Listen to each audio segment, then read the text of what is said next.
Today's our topic about what is force. Force होती क्या है?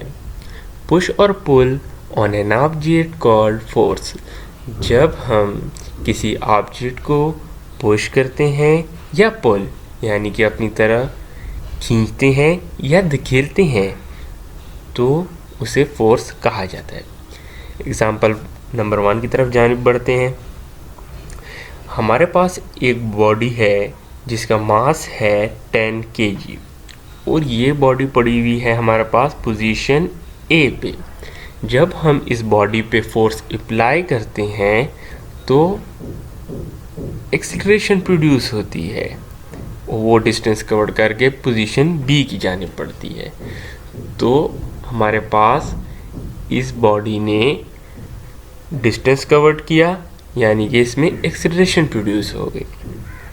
अब हमारे पास एक दूसरी एग्जांपल है। ये जो पहली एग्जांपल थी ये लाइट वेट पे थी यानी कि 10 kg।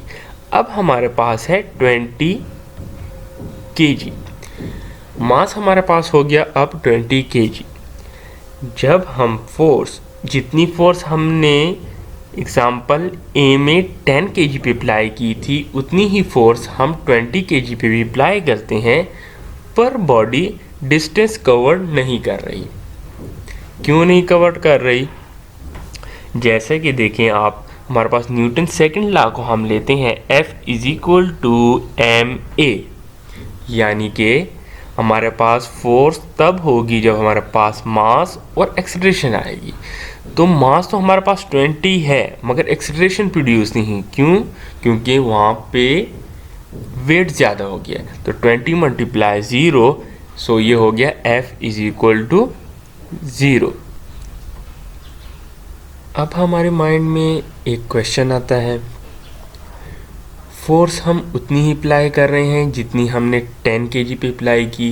अब 20 kg पे भी वही फोर्स अप्लाई कर रहे हैं पर बॉडी डिस्टेंस कवर नहीं कर रही। तो इसकी मेन रीज़न क्या है? जो एक्सटर्नल फोर्स हम अप्लाई कर रहे हैं वो इक्वल है सरफेस फोर्स के, यानी कि जो एक्सटर्नल फोर्स जितनी हमने अप्लाई की वो बराबर जा रही है सरफेस फोर्स के। और ये तब तक बॉडी मूव नहीं करेगी जब तक एक्सटर्नल फोर्स ग्रेटर देन नहीं हो जाती सरफेस के फोर्स के। और जब ये ग्रेटर हो जाएगी तो बॉडी अपनी पोजीशन ए से पोजीशन बी की जानिब बढ़ने लगेगी। हमारे पास एक दूसरी एग्जांपल है। एक बॉल है, ये बॉल एक टेबल पे पड़ी हुई है। अभी ये रेस्ट पोजीशन पे है तो इस पे एक तो ग्रेविटेशनल फोर्स अप्लाई हो रही है जो हमारे पास है 2 न्यूटन, और दूसरी हमारे पास नॉर्मल रिएक्शन फोर्स है जो है हमारे पास 2 न्यूटन। यानी कि ये दोनों फोर्सेस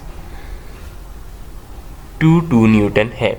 जब इन दोनों फोर्सेस को हम ऐड करते हैं, जैसे कि ये देखें, ग्रेविटेशनल फोर्स जी से रिप्रेजेंट किया हमने और नॉर्मल रिएक्शन फोर्स हमारे पास आर से रिप्रेजेंट किया, -r से। अब 2 न्यूटन प्लस इनको जब हम ऐड करते हैं -2 न्यूटन प्लस माइनस, तो ये हमारे पास हो जाएंगी 0, यानी कि नेट फोर्स हमारे पास हो जाएगी 0। अब हम न्यूटन सेकंड लॉ को देखते हैं F = ma।